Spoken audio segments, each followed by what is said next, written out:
Hello and welcome to All Things Manchester. My name is Tom Topping. This is a show about Manchester and the people and organizations that make it the special place that it is. Today in the studio I've got Dave and Joe, but I'm mostly excited about the guests that I've got.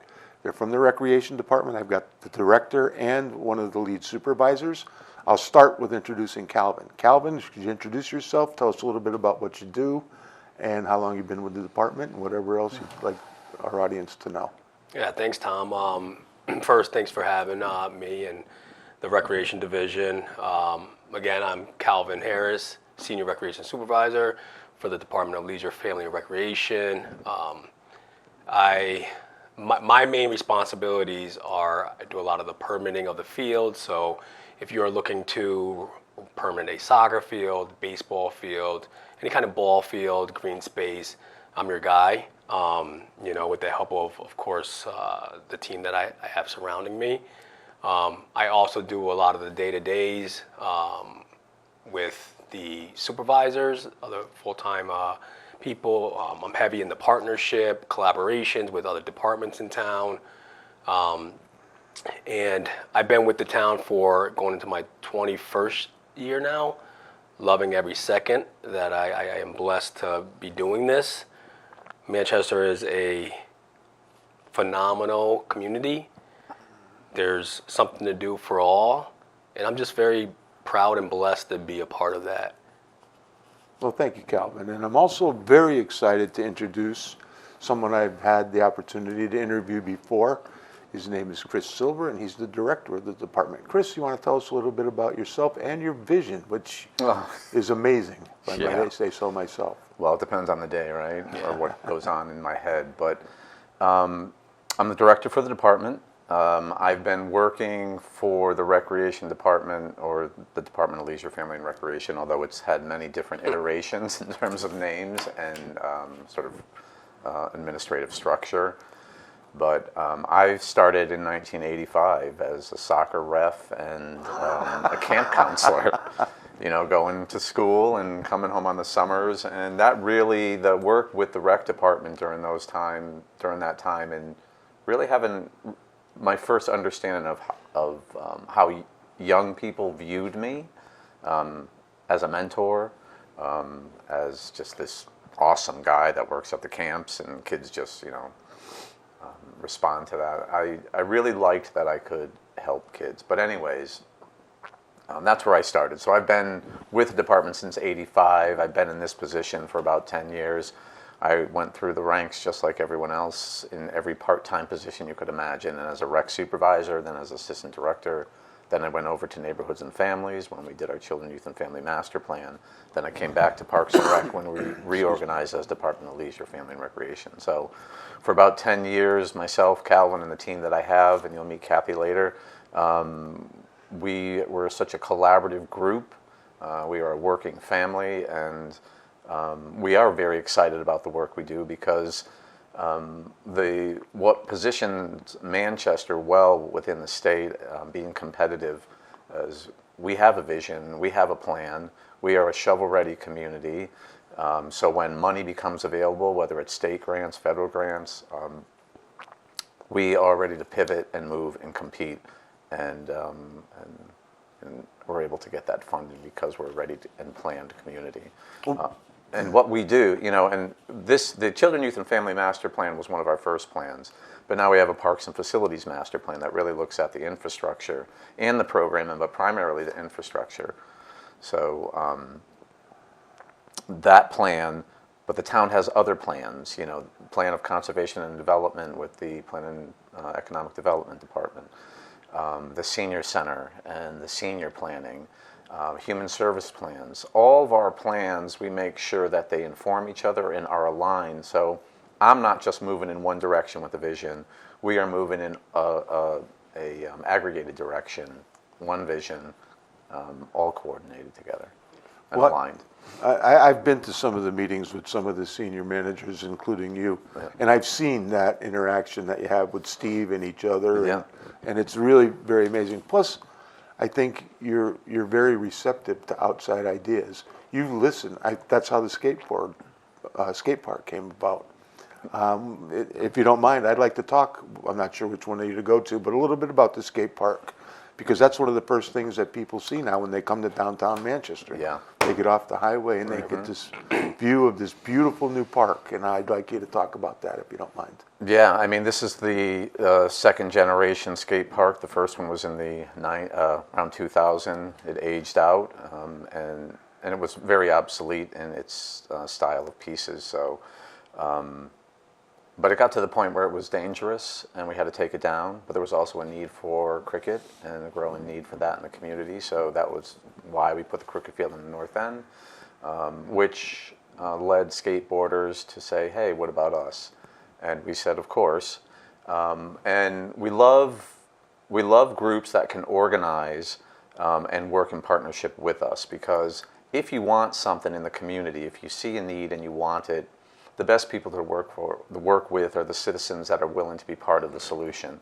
So we were willing to facilitate the entire process with them to develop a plan for a new park to be presented to the board of directors for their approval or not.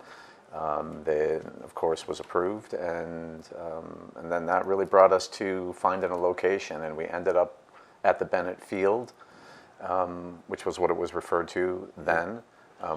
For purposes of the project, we referred to it as Charter Oak Park West, which people might remember, but now it is The Oak. And we were intentional about that location.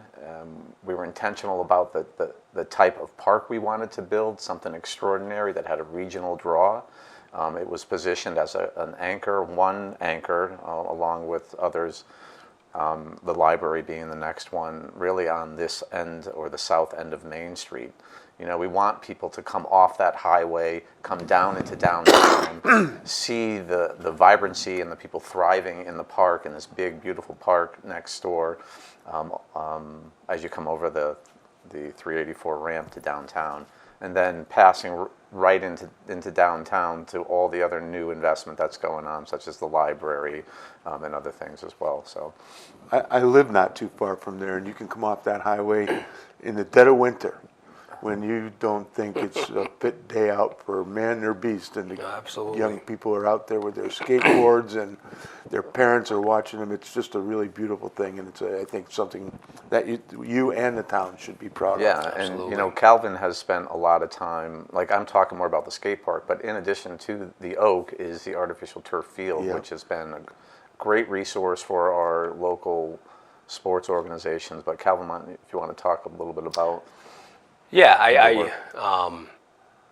to Chris's point, I mean, when you come off of 384 in the south of Main Street, you do see this beautiful artificial turf, state of the art artificial turf, and then you have obviously the skate park along with the pump track, which is, you know, pretty special to us, because you have the skateboarders.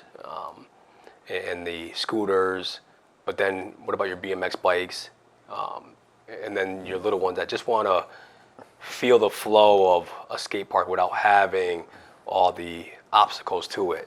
So that's where the pump track comes into play, and we're excited about both of them. We partnered with a couple of local organizations to actually program down there. We've done you know, Girls Got Skate. We've done a couple of jams. And people are excited about it. But to Chris's point as well is the artificial turf that we permit out. And that's been very special for all, not only just the permanent groups like, you know, your Manchester high schools or your Manchester soccer clubs, but the community itself. You know, we were intentional as far as making sure that the community had a chance to be on there as well without having to permit the field. So, you know, being down there quite often, I live right around the corner. I have a 13-year-old son who spends a lot of time down at Charter Oak, specifically the Oak. And, you know, again, the team that surrounds us makes this all happen. So, you know, we are excited for the Oak and the draw that it has. So just to get down there, and to your point, Tom, any season you go, winter, springs, there's skateboarders down there, there's somebody on the turf. And something I want to point out to the community and the area at large is your outreach is phenomenal. You mentioned the day for the skating for the girls. I see the program for the girls coming up. But you did something that caught my eye because I happen to be an adult that doesn't often take part. You have nights now where adults are invited down specifically for fun and games, which I call fun and games department, because I'm 6 years old in here. You want to tell us a little bit about that, how that came about? Yeah, I mean, again, it's just a phenomenal team that we have, and it's a couple of supervisors that put their head together and just said, what can we bring to the Oak for adults? So I'm sure I'm gonna misspeak here, but I think it's Rec at Night. But yeah, I mean, there's a slew of programming that happens for adults from the time of 8 p.m. to 10 p.m. on certain nights of the week, where you come down there and you can just be a kid again. You can play. It doesn't matter what age you are, but I feel like as adults we get to a certain point and we can't be silly. We can't take ourselves. We take ourselves too serious. But this idea is for that reason. You can still get down and play, no matter what age you are. If it's cornhole or ultimate frisbee, open soccer, but it's intentional where we program the turf for those reasons, to get adults to get out there and just play, because we lose sight of that. Yep. And that's something that I know as a department have been very intentional about. It's just, we have, like I said, we do a lot for all, but when we get to a point where we're programming activities and games, it's typically not for adults, Yep. right? Yep. But to your point, you can get down there and throw a frisbee around, get down there with a buddy and play cornhole. Yeah. And then that's what we're doing. Yeah. So it is unique, it's different, but it's a lot of fun. And you should be commended for that, because that stuck out to me. I follow you guys on social media. Yeah. Now, I'd like to change the track a little bit here, because I think this is very important. I came in with the winter-summer catalog because I'm always a little bit behind the times. This is the magazine that your department publishes. One of you two want to take the ball and run with it? Yep. So those of you that, everyone should be familiar with Better Manchester, which then evolved into Manchester Now. We've had a long-term relationship with the Journal-Inquirer, who we would do all the design work and layout for the magazine, send the files to them. They would set up an advertising-based publication, and then we would mail it to every single household in Manchester. And that's sort of been the usual standard for getting program information from the department, other than it being available online and promoted through our social media sites. But the relationship with the Journal, and newspapers struggle, getting advertising dollars to support things, and we were notified by the Journal early spring that they no longer could partner with us. So we had to pivot very quickly. The good thing is we already had a transition plan for the magazine, because we figured this would happen at some point. Yeah. So those of you who are used to getting the magazine direct mail to your house will not get direct mail to your house anymore. What you get in your house for each program season is a postcard, which is a cover of the magazine. It'll have a QR code on the back, and then they can click onto it and they'll get the digital version of the magazine online. If they want a hard copy like this one right here, they can get it at Town Hall, at our rec centers, libraries, any of our public buildings should have them. But it's always available online, and registration is online as well too. What's different about this magazine, again, this is a collaborative guide to everything that's happening for senior services, libraries, recreation, and neighborhoods and families. All the human service related programming in town is published in this magazine, and we do that collaboratively with other departments, which is very easy because we're a very collaborative the town and all its departments are very collaborative and are very supportive of each other in terms of resources and stuff.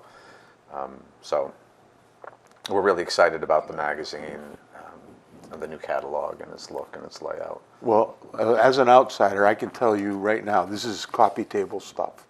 You should have this because there's literally nothing I can't find out, and it's a lot faster than guessing online what I'm Yes. trying to look for. Yeah.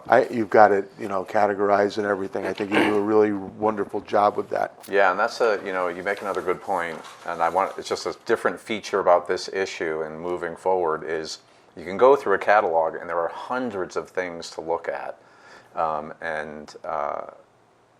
from a perspective of a parent who's looking for something for the weekend or something on a specific night, now you can go into the catalog. There's a full listing of everything for every single day throughout the summer, and they can go to June 10th and they can see all the events that are happening on June 10th. So you don't have to keep shuffling through and trying to find the right date for something. We've got it all organized for you in the magazine as well. Well, that's good to know, and I appreciate you telling me that. Now, we talked about the yoke. You've got I can't count the number of new programs you got. We just talked about the coffee on the plaza this morning. Yeah. That's a new feature. We've got the spray ground, which is relatively new. You've got the farmers markets. So why don't one of you two take one of those topics and run with it for me, if you don't mind, those new programs. Well,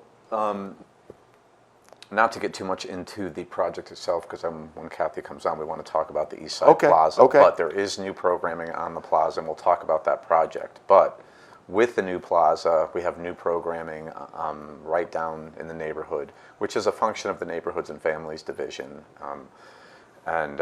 Their job is to create opportunities for families and residents publicly where they can come and engage and connect through activities, resources, and events. And one of the big things they do put on is the farmers market on Wednesday evenings, which we had our kickoff market on Wednesday in conjunction with the ribbon cutting for the new plaza at Nathan Hale. So Coffee on the Plaza, which premiered today. Yep. It had about 15, 16 people on. I just got word because I called down there. That's great. With a nice showing for the first event. There were some of our elected officials. I think Dennis Shane was down there to, just meet and greet people.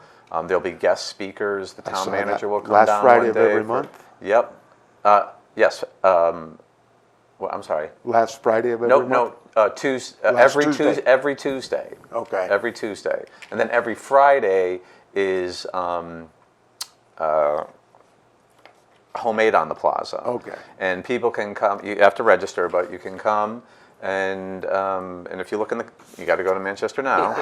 There's a whole section in there on the East Side Plaza and all its programming. But there's all these maker events on Fridays as well. So those are the two things we're piloting on the plaza, in addition to it being part of the venue for market night.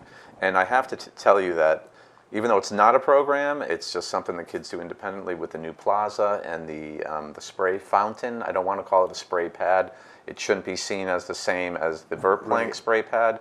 You should look at the plaza as something you might see in more of an urban area, as with water features.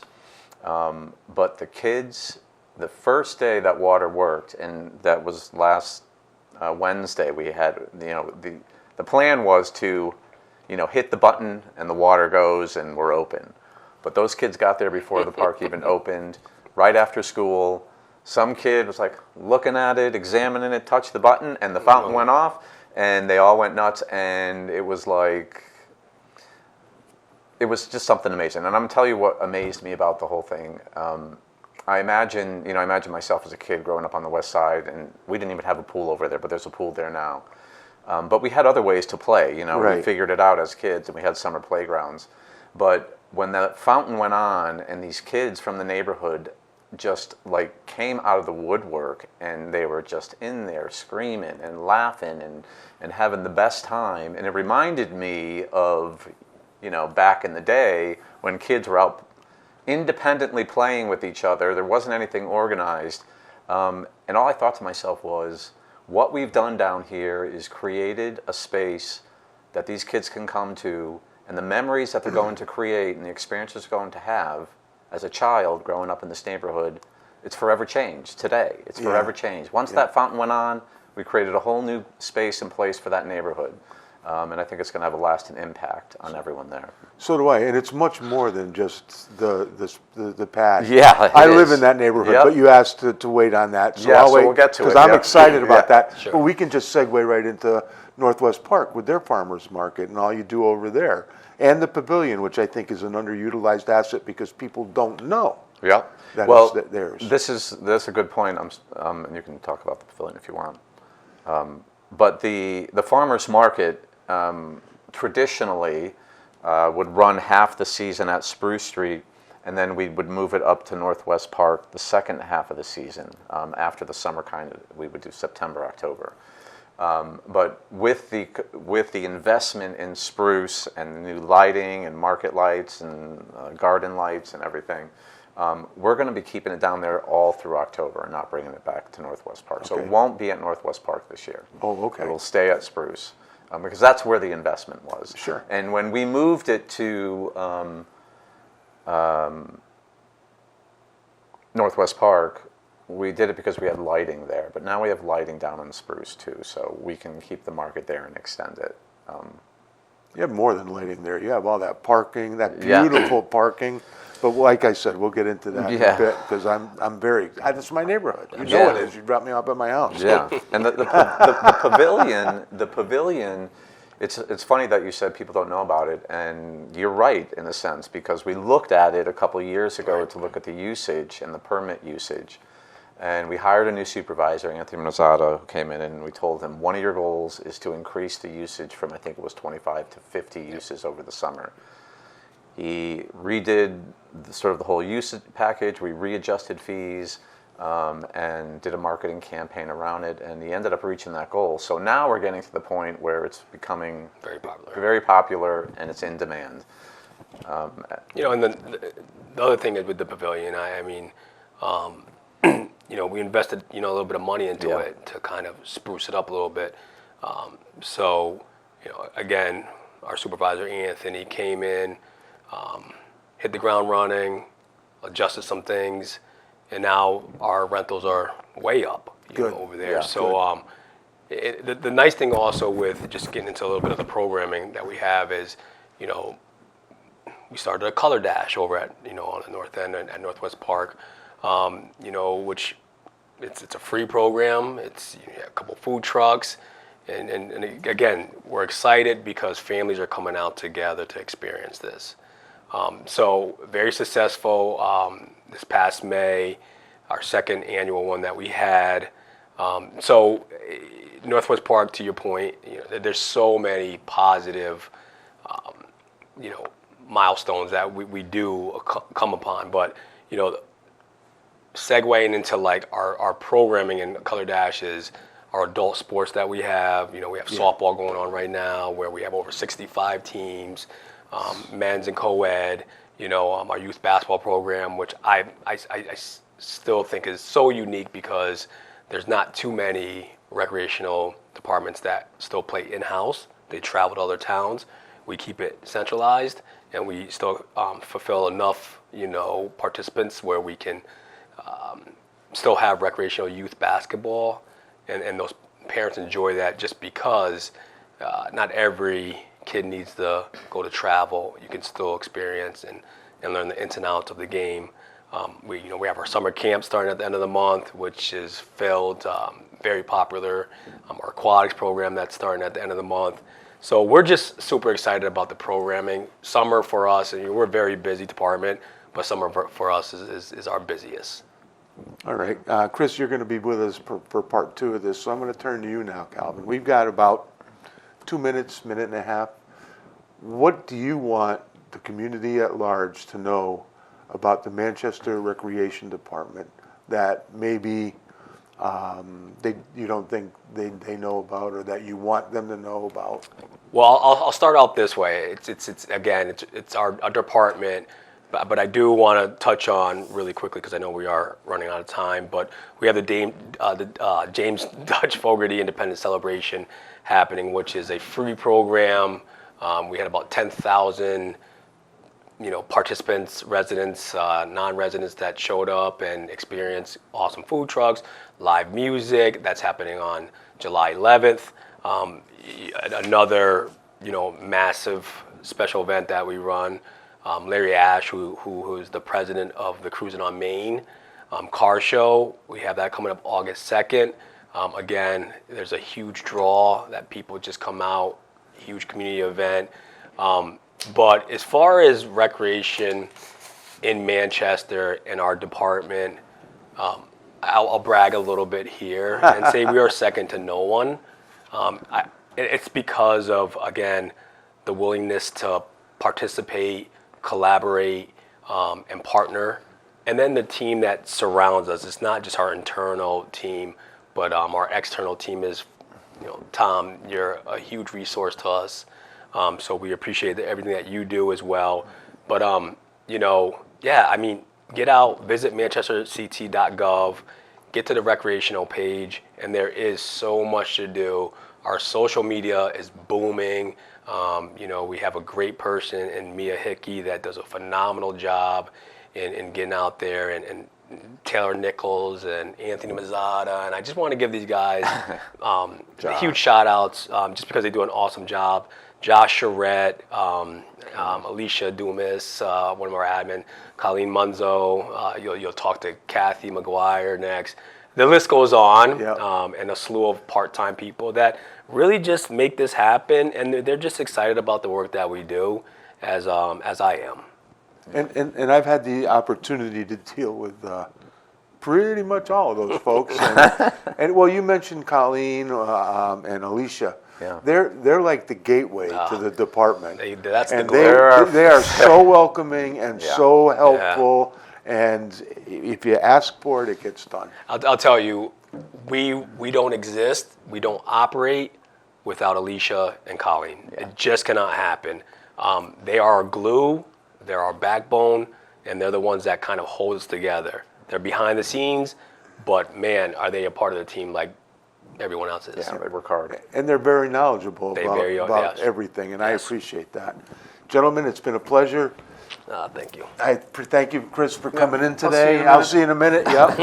And as for everybody that tuned in today, we got another part 2 of this coming up, and I'll have Kathy in to sit in the spot that Calvin's in now, and we will talk about that farmers market and that east side, and try to get in the other 432,000 things that I was trying to talk about, but we can't do it in 30 minutes.